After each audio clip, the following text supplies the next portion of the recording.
आज हम बना रहे हैं मज़ेदार सा दम पुख्त। और ईद पे आप बारबेक्यू में और कुछ बनाएं या ना बनाएं, ये ज़रूर बनाना आपने। इट वाज वेरी टेस्टी और इतना इजी है ये बनाना। ठीक है। उसके लिए सबसे पहले आप आग जलाएंगे। अगर आग जलाने की वीडियो नहीं देखी तो देख लें, आप मेरी डिस्क्रिप्शन में है। ये देखें, गोश्त के इसके लिए बड़े बड़े पीस लेने हैं आपने। ये पसलियों का पीस है और एक लेग साइड से पीस ले लेंगे आप, मतलब दे आर आइडियल। और उन उसको लगा लेना है नमक, अच्छे से रब कर लेना है। ठीक है, नमक इसको भी। और एक बड़ा पीस है और उसका भी है जो नज़र आ रहा है आपको लगा हुआ। और उसको इस तरह सीखों पे चढ़ा के दोनों पीसेस को आपने तेज़ आंच पे ना भून लेना है। ये सीख पे है चर्बी। ठीक है, चर्बी भी एक सीख पे चढ़ा के उसको भी आपने भून लेना है। और दूसरी सीख पे क्या था, आलू और टमाटर। ठीक है। चलो जी, उसके बाद आपने बड़ा सा देगचा लेना है, उसको चढ़ाना है चूल्हे पे। नीचे आलू रखने हैं और उसके ऊपर आपने ये जो पीस रोस्ट करके रखे हैं ना तेज़ आंच पे सीखों पे, और चर्बी, वो सब डाल देना है। और ऊपर से थोड़ा सा नमक डाल देना है। पतीले को आप देख रहे हैं मैं बंद कैसे कर रही हूँ। आटा लगा देना पूरे पतीले पे और उसके बाद उसके ऊपर ढक्कन रखना है ताकि वो सील बंद हो जाए। फिर इसके ऊपर हम डाल देंगे कोयले। ठीक है। और उसके बाद आपने इसको आराम सुकून से पकने देना है। आंच दरमियानी रखनी है, बस ये कि बंद ना होने पाए। और इसको आपने पकाना है कब तक, जब तक कि इसमें से चिड़चिड़ की आवाज़ें ना आनी शुरू हो जाए। ठीक है।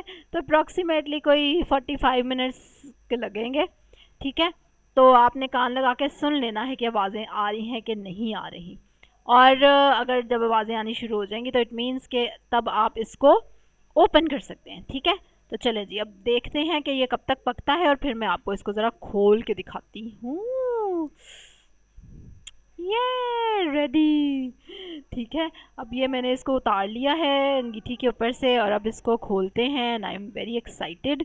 और इसका टेस्ट तो आय हाय है लाजवाब था। चलो जी, एक हाथ से नहीं काम चलना, तो मैं मोबाइल रख के तो इसको खोलती हूँ। अच्छा, ये देखेंगे इसकी शक्ल है पकने के बाद। और ये पानी नहीं है, ये ऑयल है यकीनन चर्बी का और गोश्त का। ओए होए, और देखें कितना ज़बरदस्त ये तो गल चुका है, वरना इतना बड़ा पीस था। फ्रेश मीट है ना कुछ, और मतलब बहुत ही अच्छा गल गया ये। और इतना मज़े का इसका टेस्ट था। और इसका टेस्ट क्या, ये जो चर्बी की बोटियाँ हैं, ओए होए, दे वर डिलिशियस। मतलब जो लोग वाकई मीट लवर हैं ना, वो तो ज़रूर इसको ट्राई करें, मतलब मज़ा आ जाएगा। और इवन आलू और टमाटर जो थे वो भी बहुत ही मज़े के थे। और अब जब मैं दूसरी बार बनाऊंगी तो मैं ज़्यादा आलू और टमाटर डालूंगी। क्योंकि वो भी इतने टेस्टी लग रहे थे। और सबसे ज़्यादा चर्बी जो थी ना वो टेस्टी लग रही थी। और गोश्त वाज, और आप देखेंगे इसमें कोई मसाला नहीं डला सिवाय नमक के।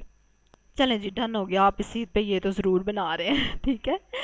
चलो जी, इसी तरह की मज़े मज़े की रेसिपीज़ देखने के लिए ज़रूर सब्सक्राइब करें मेरे चैनल को, बेल आइकन पे भी क्लिक करें और ज़रूर लाइक करें इस वीडियो को। कमेंट करके ज़रूर बताएं कि कैसी लगी आपको रेसिपी इतने कम इंग्रेडिएंट्स के साथ, और क्या ख्याल है आपका कि कितनी के मज़े की होगी ये। चलो जी, आज के लिए अल्लाह हाफ़िज़।